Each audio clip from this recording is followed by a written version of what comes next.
Magandang umaga sa lahat. Sa araw na ito ay magluluto tayo ng simpleng putahe ng aming chop suey. Simple lang siya. Walang masyadong halo kasi nag-iiwas po kami sa mga seasoning. Kaya simpleng-simple lang po ito.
Ito yung mga ingredients: bawang, sibuyas na pula, leftover na manok,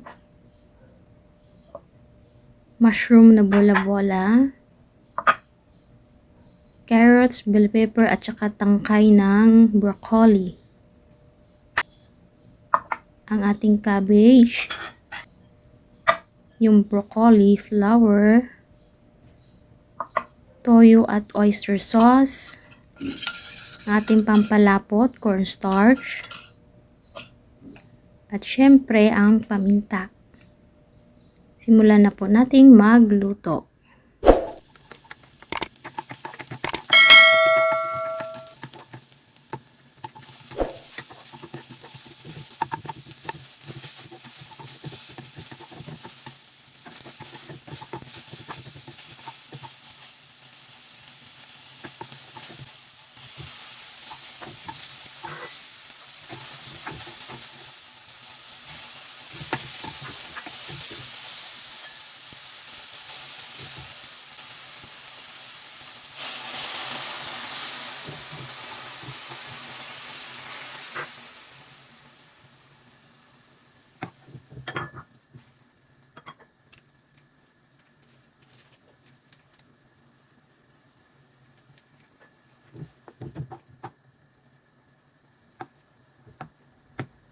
Takpan natin and let it simmer for 1 minute. Then, i-add natin yung mga titigas, carrots, yung tangkay ng broccoli, kasi matitigas yon.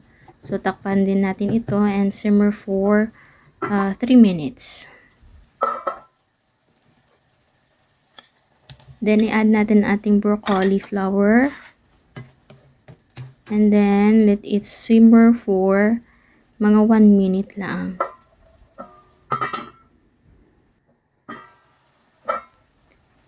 Then, add the remaining ingredients, ang ating cabbage, bell pepper, and ang ating pampalapot na cornstarch. Haluin lang natin ito at saka i-simmer for another 1 minute and ready to serve.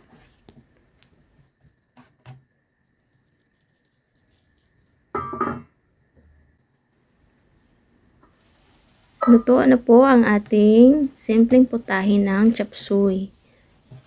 Papansin nyo, meron itong maraming kulang na mga ingredients base sa ating nakagisnang putahe ng chop suey. Ibig lang sabihin po nun ay hindi po kami kumakain ng mga ganon. Thank you for watching!